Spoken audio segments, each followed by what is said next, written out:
नमस्कार। तो आज की वीडियो में हम वही अपनी पुरानी सीरीज़ को कंटिन्यू कर रहे हैं, जिसके अंदर हम क्वेश्चंस के कुछ सॉल्यूशन देखने वाले हैं।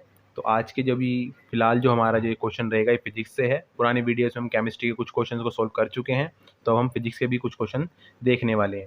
ये जो हमारा पहला क्वेश्चन है, जैसे यहाँ पे लिखा हुआ क्वेश्चन नंबर 1, क्वेश्चन नंबर 1 जो है हमारा चैप्टर मोशन से है, motion in straight line, chapter number 3 से है। तो काफ़ी ईजी क्वेश्चन है, तो इसको हम देखते हैं इसको कैसे सॉल्व करना है।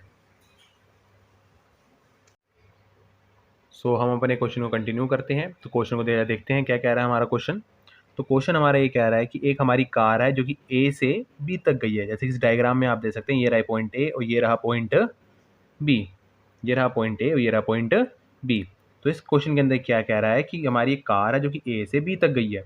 जब वो ए से बी तक जाती है तो वो अपनी स्पीड रखती है 60 किलोमीटर पर आवर, और जब वापस बी से ए तक जाती है, ध्यान दीजिएगा, पहले ए से बी तक गई है 60 किलोमीटर पर आवर की स्पीड से, फिर वापस जब बी से ए तक जाती है तो उसकी स्पीड होती है 90 किलोमीटर पर आवर।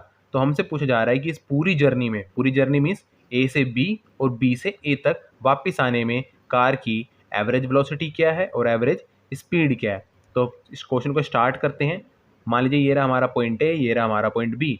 तो सिंपल सी बात है, जाते वक्त भी और आते वक्त भी डिस्टेंस तो हमारा सेम ही रहेगा। उस डिस्टेंस का जब या पाथ की जो लेंथ है हमारी, उस पाथ की लेंथ को हमने मान लिया है एस, क्योंकि हमारे पॉइंट दोनों सेम ही है, आते वक्त भी और जाते वक्त भी। ठीक, तो जब हम ए से बी की तरफ जा रहे हैं तो उस टाइम को हमने मान लिया है t1, और जब हम बी से ए की तरफ वापस जा रहे हैं तो उस टाइम को हमने ले लिया है t2। अलग अलग टाइम लेने का कारण ये है क्योंकि आते और जाते वक्त स्पीड भी हमारी अलग अलग है। तो हम एक फॉर्मूला सिंपल सा जानते ही हैं, डिस्टेंस क्या होता है, speed into time, speed into time. तो अगर हम पहले केस में देखें, जब हमारी कार ए से बी तक गई है तो डिस्टेंस तो वही रहेगा एस, और जो हमारी स्पीड है ए से बी तक जाते वक्त वो हमारी है 60 किलोमीटर पर आवर, और हमने जो ए से बी तक जाते हुए टाइम लिया हुआ वो लिया हुआ हमने t1। सो स्पीड हमारी 60 है, टाइम हमारा t1 है, तो ये कितना हो जाएगा 60 इंटू t1। तो यहाँ से हम t1 की वैल्यू निकाल सकते हैं। t1 हमारा कितना हो जाएगा, 60 को उधर ले जाओ डिवाइड करने, तो s के नीचे चले जाएगा वो, तो t1 कितना आ गया s अपॉन में 60। दूसरा केस, जब हमारी कार वापस b से आ रही है ए की तरफ, पहले ए से बी गई थी, अब कार हमारी वापस आ रही है बी से ए की तरफ। जब हमारी कार बी से ए की तरफ आ रही है तो उसने अपनी स्पीड रखी है 90 किलोमीटर पर आवर, और हमने ये माना हुआ है कि जब हमारी कार बी से ए की तरफ जा रही थी तो टाइम कितना था t2। तो दोबारा से यही फॉर्मूला हम इस्तेमाल करेंगे डिस्टेंस का। डिस्टेंस क्या था, स्पीड इंटू टाइम। तो वापस ये फॉर्मूला मैंने यहाँ लगाया, बी से ए जाते वक्त हमारी जो स्पीड है वो है 90 किलोमीटर पर आवर, और जो हमने टाइम लिया हुआ वो है हमारा t2। तो इसको दोबारा से यूज़ करके हम t2 को निकाल सकते हैं यहाँ से। तो t2 हमारा कितना हो जाएगा s/90। सो टोटल टाइम कितना लगा हमें जर्नी में, जर्नी मीन्स पहले हम ए से बी गए फिर बी से ए गए, तो इस काम में जो हमारा टोटल टाइम लगेगा वो क्या होगा, दोनों केसेस का सम कर देंगे, यानी t1 को प्लस कर देंगे t2 के अंदर, तो हमारा टोटल टाइम आ जाएगा। देखो टोटल टाइम हमें चाहिए क्यों, अगर मुझे एवरेज या आपको एवरेज स्पीड फाइंड करनी है तो एवरेज स्पीड का सिंपल फॉर्मूला क्या कहता है, टोटल डिस्टेंस अपॉन में total time, total distance upon में टोटल टाइम। तो हमें पूरी जर्नी का टोटल टाइम पता होना चाहिए, तो हम उसको टोटल टाइम को निकाल सकते हैं कैसे, t1 प्लस t2 करके। t1 की वैल्यू कितनी है s/60, t2 की वैल्यू कितनी है s/90। दोनों का आप सम करिए, एलसीएम लेना पड़ेगा, 60 और 90 का एलसीएम आएगा 180। सोल्व करने के बाद जो हमारे टाइम की वैल्यू आती है वो आती है 5s अपॉन में 180। एवरेज स्पीड के फॉर्मूले आप देख सकते हैं, टोटल डिस्टेंस भी आ रहा है, तो टोटल डिस्टेंस कितना हुआ, जाते वक्त भी s है आते वक्त भी s है, तो s प्लस s, दोनों केस में s प्लस s करेंगे तो टोटल डिस्टेंस कितना हो गया 2s।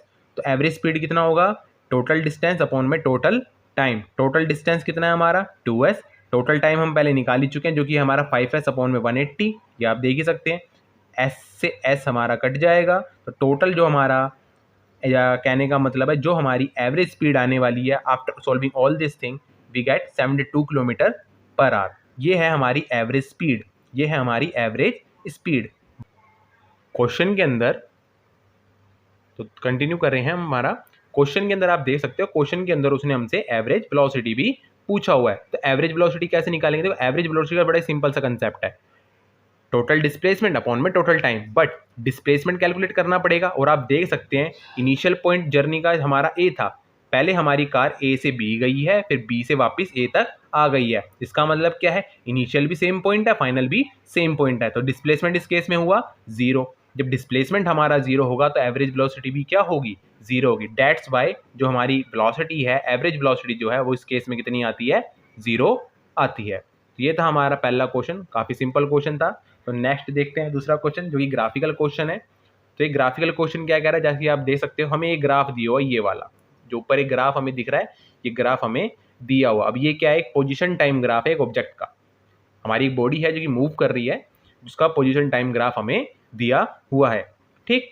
तो अब हमसे पूछा गया है इसके इस क्वेश्चन के अंदर कि इस पोजीशन टाइम ग्राफ को देख के पहले हमें एक वेलोसिटी टाइम ग्राफ बनाना है, और वेलोसिटी टाइम ग्राफ के हेल्प से हमें डिस्प्लेसमेंट फाइंड करना है, जो कि ऑब्जेक्ट ने करा कितने 20 सेकंड्स के अंदर। तो सबसे पहले हमने क्या करा, ग्राफ को कुछ चंक्स में या कुछ पार्ट्स में डिवाइड कर दिया है, पहले 0 से लेकर 5 सेकंड्स तक, फिर 5 से 15 सेकंड्स तक, और फिर 15 से 20 सेकंड्स तक। तो पहला केस हम लिखते हैं 0 से 5 सेकंड तक। तो 0 से 5 सेकंड तक अगर हम देखें तो एवरेज वेलोसिटी कितनी होती है, चेंज इन पोजीशन अपॉन में चेंज इन टाइम। पहले आप देख सकते हो पोजीशन, इनिशियल पोजीशन थी उसकी 0, फाइनल पोजीशन है उसकी 10। ध्यान दीजिएगा, ये जो हमारा ये वाला एक्सिस जो है हमारे पोजीशन का एक्सिस है, जो कि मीटर के अंदर है।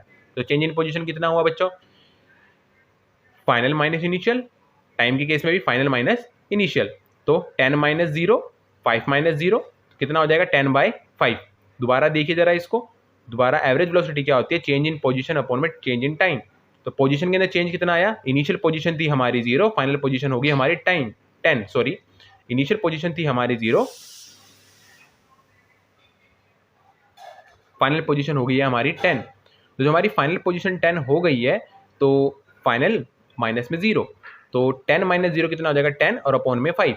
इसको आप काटेंगे तो कितना आ जाएगा, 2 मीटर पर सेकंड। जिसका मतलब क्या है, 0 से 5 सेकंड तक जो हमारे ऑब्जेक्ट की एवरेज वेलोसिटी रहने वाली है वो रहने वाली है 2 मीटर पर सेकंड। तो हमने नीचे वेलोसिटी टाइम ग्राफ बना रखा है, तो यहाँ पे हमने क्या मार्क लगा दिया, 2 मीटर पर सेकंड तक स्ट्रेट लाइन का मार्क लगा दिया है। फिर दूसरा केस आता है हमारा 5 to 15 second. 5 to 15 second, 5 to 15 second में आप देख सकते हो 5 सेकंड में हमारी पोजीशन है 10, 15 सेकंड में भी हमारी पोजीशन है 10। इसका मतलब सिंपल सा है, हमारी पोजीशन में कोई भी चेंज नहीं आया है। तो सिंपल अगर एवरेज वेलोसिटी का फॉर्मूला लगाते हैं, चेंज इन पोजीशन अपॉन में टाइम।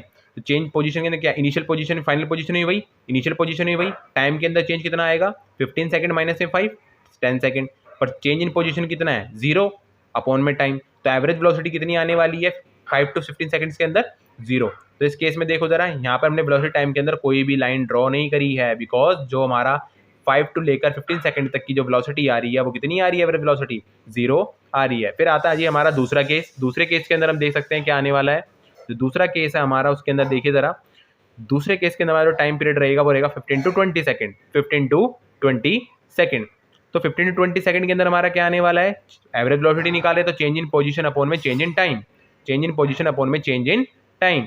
अब पोजीशन में चेंज कराया, देखो इनिशियल पोजीशन थी हमारी 15 सेकंड पर 10, और फाइनल पोजीशन पर अगर हम देखते हैं, फाइनल पोजीशन जो है हमारी वो है 0, यानी फाइनल माइनस इनिशियल। फाइनल है हमारा 0, इनिशियल है हमारा 10। ग्राफ को देखिए जरा, पोजीशन ग्राफ को, और टाइम में चेंज कितना आया है, 20 और 15 के बीच में गैप कितना है, 5 सेकंड का। तो 0 माइनस 10 करेंगे तो -10 अपॉन में 5 कट के कितना आ गया, -2। तो जो हमारी वेलोसिटी रहने वाली है, एवरेज वेलोसिटी रहने वाली है 15 से 20 सेकंड तक, वो रहने वाली है -2 मीटर पर सेकंड। तो हमने इस देखो वेलोसिटी टाइम ग्राफ के अंदर नीचे मार्क लगाया माइनस वाले एक्सिस पर, तो ये आ गया हमारा -2 मीटर पर सेकंड का मार्क। तो इसको आगे देखते हैं। तो अब हमसे वेलोसिटी टाइम ग्राफ तो हमारा बन चुका है, बट हमसे ये पूछा गया कि वेलोसिटी टाइम ग्राफ की हेल्प से हमें इस पूरे ऑब्जेक्ट का डिस्प्लेसमेंट भी फाइंड आउट करना है। तो बड़ा ही सिंपल है, क्योंकि हम जानते हैं कि वेलोसिटी टाइम ग्राफ का जब भी आप एरिया निकालते हो, वेलोसिटी टाइम ग्राफ का जब भी आप एरिया निकालते हो तो आपको क्या मिलने वाला है, डिस्प्लेसमेंट मिलने वाला है। तो अब हमें एरिया निकालना है। अब एरिया किस किस का निकालेंगे भाई, एक तो ये देखो जरा, एक ये पोर्शन है हमारा, इसका एरिया निकालना है, और इसका एरिया हमें निकालना है। तो इसका एरिया कैसे निकालेंगे, देखो जरा, यहाँ से लेके यहाँ तक जो हमारी लेंथ है वो कितनी है 5, यहाँ से लेके यहाँ तक जो हमारी लेंथ है वो कितनी है 2। इस केस में यहाँ से लेके यहाँ तक वो भी हमारी लेंथ है 5, और यहाँ से लेके यहाँ तक जो हमारी लेंथ है वो है -2। तो ऊपर वाले केस का जो एरिया आएगा 5 × 2 या 2 × 5 ये आ गया, प्लस में नीचे वाले का एरिया कितना आएगा, -2 × 5 ये आएगा प्लस का 10, ये आएगा माइनस का 10, प्लस 10 और -10 की टोटल कितना हो गया, 0। सो इस केस के अंदर जो हमारे पार्टिकल का टोटल डिस्प्लेसमेंट आ रहा है वो कितना आ रहा है, 0 आ रहा है। आई होप आपको ये समझ में आया होगा। फर्दर वीडियोज़ आती रहेंगी।